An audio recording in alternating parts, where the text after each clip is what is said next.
Hello दोस्तों, आप सबों को स्वागत है आज के इस वीडियो में। तो आप सभी को कैसे हैं? आशा करते हैं आप लोग अपने अपने घरों में सुरक्षित होंगे और अपना ध्यान दे रहे होंगे। तो आज का जो मैं टॉपिक आप सबों के सामने लेके आया हूं वो है हमारे इतिहास के, भारत के इतिहास के बहुत ही महत्वपूर्ण युद्ध के बारे में।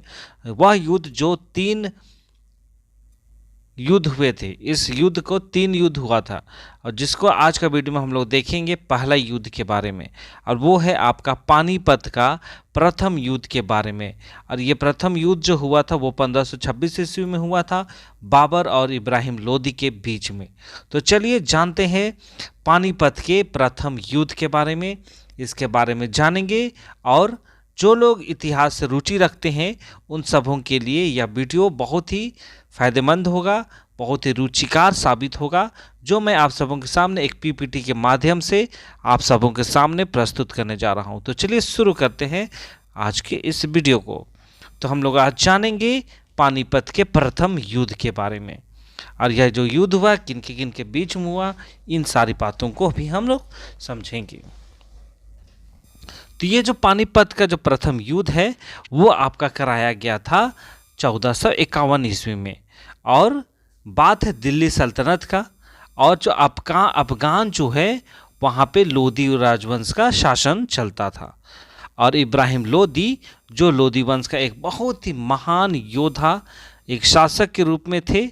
और वे जो थे 1570 से सल्तनत का राजा भी हुआ करते थे, इब्राहिम लोदी।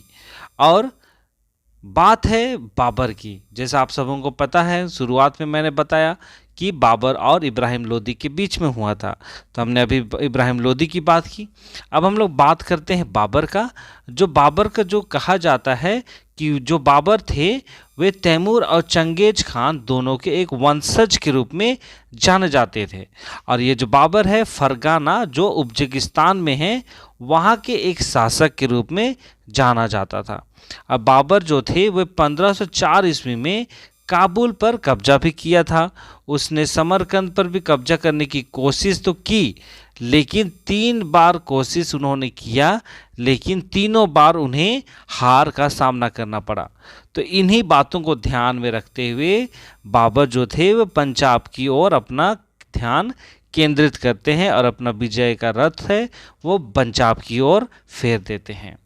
और उन्होंने पंजाब के गवर्नर दौलत खान ने इस क्षेत्र पर आक्रमण करने के लिए इब्राहिम लोदी को अस्थिर करने के लिए आमंत्रित किया था। जो पंजाब के जो गवर्नर थे जिनका नाम दौलत खान था, उन्होंने ही इब्राहिम लोदी को, माफ़ कीजिएगा, बाबर को इस क्षेत्र पे पंजाब पर आक्रमण करने का न्योता दिया था। और जो उस वक्त पंजाब में इब्राहिम लोदी का शासन था, तो उसके शासन को अस्थिर करने के लिए ये दौलत खान जो हैं वो बाबर को न्योता देते हैं पंजाब पर आक्रमण करने के लिए। फिर बात आती है 1524 ईस्वी की। तो बाबर जो है उस वक्त लाहौर पहुंचता है, लेकिन लोदी की सेना ने उसे वापस भेज दिया था। लाहौर पहुंचने के बाद भी जो लोदी के जो शासन थे, सेना लोग थे, उन्होंने बाबर को वापस भेज दिया था। उसने एक अन्य विद्रोही सरदार की मदद से लोदी को फिर से हराने की कोशिश की, लेकिन उन्हें सफलता नहीं मिल पाई थी। किसको? बाबर को। चलिए हम लोग आगे अब देखते हैं कि बात करते हैं अब हम लोग 1526 ईस्वी की। तो उसमें बाबर जो थे उन्होंने बेहतर खुफिया नेटवर्क के साथ बेहतर तैयारी की, क्योंकि वे बहुत ही पराजित हुए थे। पंजाब पर भी उन्होंने सफलता नहीं पाया। फिर उन्होंने बहुत सारी खुफिया नेटवर्क पर काम करवाया और खुफिया जानकारी उन्होंने प्राप्त की। फिर भी लेकिन जो लोदी की तुलना में उसके पास कम संख्या में सैनिक थे। किसके पास? बाबर के पास। इब्राहिम लोदी के पास बहुत ज़्यादा भारी संख्या में शासन थे, माफ़ कीजिएगा, सेना थे, पर बाबर के पास उतना सेना की संख्या नहीं थी। फिर भी उसने अपने लोगों को 3 टुकड़ियों में बेहतर ढंग से संगठित किया। कौन? बाबर ने। ठीक है। और इस युद्ध के साथ उन्होंने उपमहाद्वीप में बारूदी अगन्य अस्त्रों और मैदानी तोपखाने को भी शुरुआत किया। किसने? बाबर ने। ठीक है, 3 टुकड़ों में उन्होंने अपनी सेना को बांटा। उनकी संख्या तो ज़्यादा नहीं थी, लेकिन फिर भी बेहतर ढंग से संगठित रूप से उन्होंने सेना को 3 टुकड़ियों में बांटा। पहला भाग क्या था? उपमहाद्वीप क्षेत्र में अगण्य अस्त्रों को यहाँ पे डाला गया। दूसरा था आपका मैदानी तोपखाना। तो ये दो चीज़ थे, उन्होंने अपने इस सेना की टुकड़ी में काम कराया था। फिर बात करते हैं लोदी की सेना, जो घुड़सवार सेना और विशेषकर हाथियों पर बहुत अधिक निर्भर थी। लोदी की जो सेना थी, जो पहले के समय में दुश्मन को झटका दे सकती थी और उन्हें परास्त भी कर सकती थी। जो लोदी की जो सेना था वो घुड़सवार वाली सेना थे, उनके पास घोड़ों की बहुत अधिक संख्या थी, घोड़सवार सैनिक थे और हाथियों का भी झुंड था उनके पास, जो युद्ध में वे उनका प्रयोग करते थे और अपना जीत हासिल करते थे। क्योंकि ये भी कहा जाता है, इतिहास में बताता है कि जिन सैनिकों के पास, जिन राजाओं के पास हाथी का दल होता है, वे काफ़ी शक्तिशाली होते हैं। फिर इस बार गोलियों की भयानक आवाज़ ने हाथियों को इतना उत्तेजित कर दिया कि लोदी के कई लोग उनके पैरों तले कुचले गए थे। ठीक है, तो यहाँ पे बाबर जो थे, जब वे विजय हासिल नहीं किए थे तो वे काफ़ी तैयारी किए थे और अपना जो सेना का संगठन था उसको भी स्ट्रॉन्ग किए थे, संख्या कम होने के बावजूद। और उन्होंने एक तकनीकी मतलब एक विकसित हथियार का प्रयोग किया था, जो थी बंदूक। जो गोलियां की जो आवाज़ जो होती थी उससे हाथियों को उत्तेजित कर दिया और उसी के कारण हाथियों के पैरों के तले लोदी के कई शासक कुचले गए, राजा माफ कीजिएगा, सेना कुचले गए थे।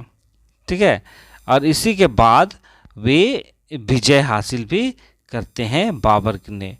असंख्यात्मक रूप से बेहतर सेना होने के बावजूद लोदी को बहादुरी युद्धों के मैदान में बाबर की विशेषज्ञता से मेल नहीं खा सकी। ठीक है, क्योंकि यहाँ पे मेल क्यों नहीं खाया?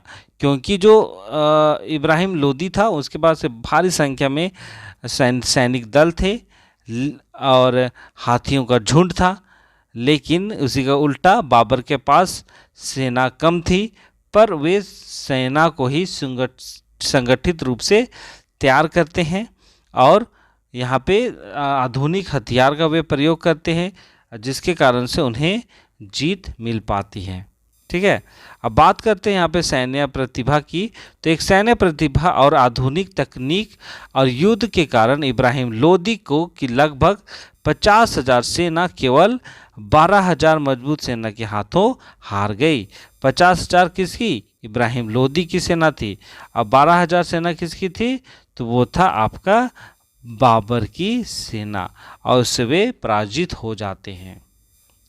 चलिए अब हम लोग देखेंगे जो बाबर यहाँ पे विजय हासिल करते हैं, तो विजय हासिल करने के पीछे का कारण क्या था?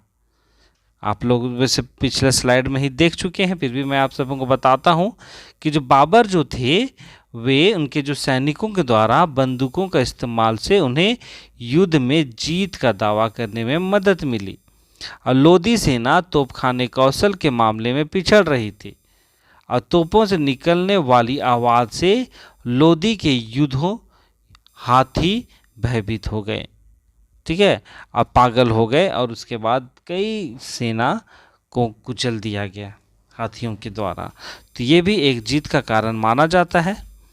अगला ये भी कहता है कि जो बाबर के पास हथियारों की अधिक उसके पक्ष में उत्कृष्ट रणनीति थी, जिसने उसे युद्ध में विजयी होने में मदद मिली थी। बाबर की योजना के अनुसार सैनिकों की नियुक्ति ने उन्हें लोदी की इतनी बड़ी सेना को हराने में मदद मिली थी। तक यहाँ पे सुसंगठित रूप से अपना सैन्य दल को वे करते हैं, बाबर सैन्य दल को वे मजबूत करते हैं, और इब्राहिम लोदी को इतनी जो बड़ी सेना थी उसको वे हरा देते हैं। तो ये सारी बातें। अब हम लोग देखते हैं आगे, जो पानीपत की जो पहली लड़ाई हुई थी, लड़ाई के ही दौरान पेश की गई बाबर की नई रणनीति तुलगुमा और अराबा थी। तुलगुमा ने सेना को बाएं और दाएं और मध्य इकाइयों में विभाजित करने को उल्लेख किया था। अगर यहाँ पे हम लोग बात करते हैं, यहाँ पर भी सैन्य दल को संगठित रूप से बनाने का यहाँ पे बात किया गया है। ठीक है, और यहाँ पे जो नतीजा आया है आप सभी को जानते हैं। इसमें इब्राहिम लोदी की हार होती है और पानीपत की जो पहली लड़ाई थी, इब्राहिम लोदी की मृत्यु हो जाती है और भारत में लोदी राजवंश का अंत होता है और दिल्ली सल्तनत का भी अंत होता है। और इसी के अलावा सल्तनत के अंत के साथ भारत में मुगल शासन का भी शुरुआत हो जाता है। ठीक है, बाबर इसको हराते हैं, इब्राहिम लोदी को, और इसी के साथ हमारे देश भारत में मुगलों का प्रवेश हो जाता है और इस सल्तनत का स्थापना हो जाता है। और आधुनिक हरियाणा का एक हिस्सा पानीपत भारत के इतिहास की कई महत्वपूर्ण लड़ाइयों की भूमि रही है और वह भूमि भी है जहां भारत के उत्तरी भाग पर शासन के लिए सबसे अधिक लड़ाइयां लड़ी गई। और पानीपत की तीसरी लड़ाई भी देश के इतिहास में लड़ी गई सबसे महान लड़ाइयों में से एक माना जाता है। तो इस तरह से आज के हम लोग वीडियो में पानीपत की प्रथम युद्ध के बारे में जाना है। और प्रथम युद्ध हमारा हुआ था 21 अप्रैल 1526 ईस्वी को हुआ था। और बाबर जो है काफ़ी पराजय के होने के बाद वे पूर्णतः तैयारी करके आते हैं और आधुनिक हथियार के साथ वे इस लड़ाई को लड़ते हैं और पूरी सुसंगठित सैन्य दल के साथ वे इस युद्ध पे विजय प्राप्त करते हैं। ठीक है, तो इस तरह से आज के इस वीडियो में हमने पानीपत के प्रथम युद्ध के बारे में जाना। हम लोग अगला देखेंगे पानीपत की द्वितीय युद्ध के बारे में। तो चलिए इसी के साथ मैं आज के इस वीडियो को यहीं पे विराम देता हूँ। मिलते हैं एक नए वीडियो के साथ, तब तक अपना ध्यान दीजिए, सुरक्षित रहिए और खुश रहिए। बहुत बहुत धन्यवाद।